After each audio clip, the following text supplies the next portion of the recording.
out bits about the world.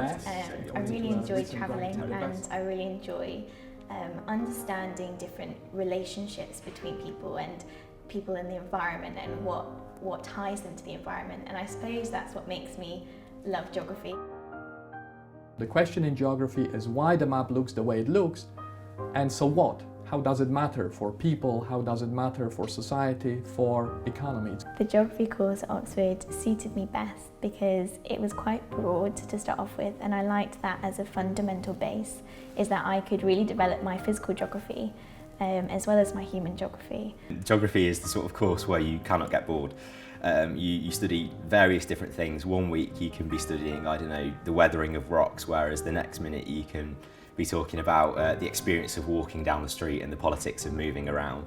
The course starts fairly rigidly because we want to lay the foundations in the first year, in the basics of physical, human geography, geographical controversies and geographical techniques. Everyone needs to get up to speed on certain things, so you may be studying statistics, but that shouldn't put you off because it's great to have a certain level. In the second year, you choose between 2 of 3 sort of foundation courses. So there's human geography, physical geography, and a more sort of environmental paper, which I guess combines the human and physical elements. So what is really flexible is that students choose 3 from a range of 15 or more options, very specialist options, ranging from geography of contemporary India, development in China, geographies of finance, climate change science. For instance, I've studied geographies of nature, which to me sounded really interesting, and I just wanted to give it a go. I've studied papers in Russia, India, and transport, the human sort of geography stuff that I'm really interested in. I've been able to sort of make it what I want. A typical week as a second year geographer probably involves about 2 or 3 lectures and then 1 tutorial a week. At the start of the week, I'll get a reading list from my tutor that week of different books that I need to read for that tutorial. I'll probably spend about 2 or 3 days going through and reading them, and then 1 day writing the essay. Students decide on their own dissertation topics. As long as they're academically viable and practically feasible, they can study whatever they please. I did my dissertation about holidays in the mid-20th century, which is kind of niche, I guess. So mine was an archival-based dissertation. So I spent a lot of time looking through people's old holiday photos and Butlins brochures and things like that, which was quite interesting. There is fieldwork both in the first year and in the second year of the degree. In first year, you spend 2 sort of days away doing fieldwork in the local area. In Tenerife, we were split into teams, and we basically had 2 kind of topics. We were going to do 2 fieldwork projects while we were out there. And one that I did was sustainable tourism, and the other one was to do with botanical gardens. The kind of person that sort of does well in geography is a person that's interested in the people, the processes and the problems that are shaping our contemporary world. One thing that I'd never come across before I came to Oxford, and actually was kind of teased about it, was that you colour in all day and you shouldn't forget your colouring pencils. I would just like to say I have not used my colouring pencils since before A-levels. I really enjoy going to the library and finding the different books that I need. They're so well stocked, and there's some really beautiful libraries within Oxford. Oxford Geography offers exceptional facilities.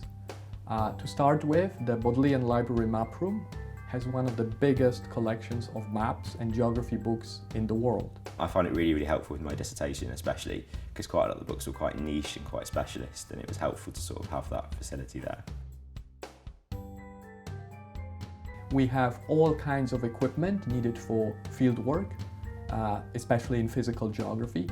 We have a luminescence dating lab, which helps you to date precisely whatever artifacts, whatever rocks, materials you collect during your field work. Places like the Botanical Gardens in Oxford, it's a great kind of place to just enjoy your surroundings. The tutorial system really appealed to me, so the opportunity to sort of interrogate a topic in a lot more depth week in, week out, and discuss that with a world-leading sort of academic or researcher. If you're taught by the best researchers in the field, this translates into great teaching, because it's like being taught to drive fast cars by Lewis Hamilton or by Jenson Button. Yeah? You have to be very talented to keep up, but what a thrill and what an exciting opportunity it is. And there is no limit to how much you can learn if you're taught by people who really are the best. So I guess when I first came, the tutorial system was a little bit intense. You're not kind of used to being put on the spot to the sort of extent that you are in a tutorial and made to back yourself up and answer questions. The tutorials are really great at getting you to understand a topic way more than just what you might have learned in lectures or read in books. There's the opportunity to sort of pursue new avenues and new directions and consider things in a different way, and if you're interested and passionate about your subject, it's not something to really be scared about where your teacher's sort of gridding you every week. So what is great about Oxford is that tutors are available at colleges and at the department, but the trick is really to keep asking them, what else can I do? How can I improve?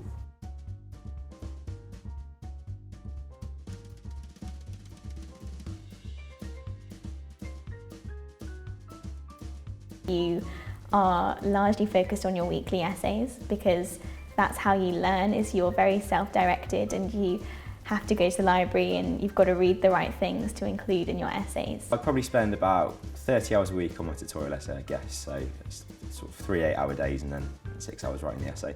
It's difficult to take writings by the Nobel Prize winner critically, but this is what we expect right from the first year. Oxford kind of teaches you to sort of think in a way that interrogates everything and takes nothing for granted, and teaches you to sort of develop your own opinions about everything. It doesn't matter whether you studied it formally, it doesn't matter actually whether you've traveled much or very little indeed. It's about this kind of curiosity, this interest in detail, in difference, in diversity between places, peoples, cultures and landscapes. I never really thought I was capable of applying to Oxford until a girl came into my sixth form college from Mansfield and did a little presentation, and that was the point where I thought, you know, actually I can give this a go. It's not just about having 1,000,001 extracurricular activities in grade 8 and flute and being part of the school debating society. You know, as long as you have an interest in your subject and you're passionate about it and you're good at it, that's all that matters. Interviews are obviously a very important part of the process. Typically, students are interviewed twice by 2 teams of tutors. I remember thinking, oh my goodness, this is probably the scariest thing I've had to do in my academic career so far. But actually was so relaxed and almost enjoyable, if such a thing can be enjoyable. We often use maps, we use graphs, we use photos, satellite images, or even rocks. And we ask students to make sense of what they see. So it's very important to actually think on your feet, apply your knowledge, rather than coming with a kind of a rehearsed story to tell about how good you are and what you had done before. It was very much like a tutorial is now. It was my tutors or the interviewers asking questions and trying to really draw out of me how I get to certain answers. Interviews cover both physical and human geography, so one has to be prepared for both. But having said that, I wouldn't prepare in too much detail. It's important to come with an open mind. Have an idea of what you're interested in, and specifically, you know, if you're interested in climate change, read up about climate change, have a few of your own thoughts about what we should be doing. It is about being ambitious, about being courageous, about not letting yourself think that because I don't know anyone who studied at Oxford, or because no one from my family has gone to university before, that I shouldn't study at Oxford. If you have a passion for geography, if you have good GCSEs and good predicted A-level results, then you should definitely apply. I was working at Sainsbury's at the time when I was accepted at the course, and it was there on a Saturday morning, and the letter had come in the post that day, and my mum came and brought the letter to me while I was working, and I read it there, and I remember just being really excited and happy to start, sort of thing. I never thought I'd get into Oxford, especially after having so many interviews as well. Like having 5, it was pretty pleasing, yeah.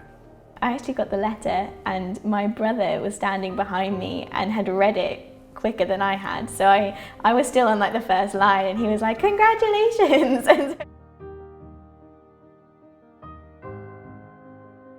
Geography gives a very broad range of transferable skills, from quantitative, like climate modeling, statistical modeling, satellite image interpretation, to qualitative, like analysis of texts, images, creative writing. Geographers go into a lot of different things, and it's the skills that you use as well as the degree kind of subject, and you learn a lot within geography. Many students work in the public sector, they become teachers, they work for government departments, and maybe up to 50% of students go on to do further degrees. I would like to go into something into like international development, and I'd love to work abroad. After I finish my degree, I'm going to be getting into teaching. I've got a job as a maths teacher, so geography really does take you in various different directions, not even the subject that you studied in many cases.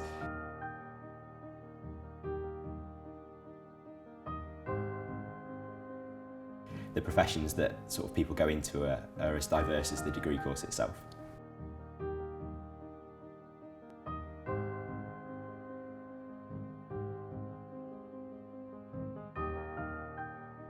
There's quite a lot of stereotypes out there about the people that you meet here and the amount of work that you have to do, but actually everyone's sort of really normal. It's full of like-minded people and you do make really, really good friends for life here.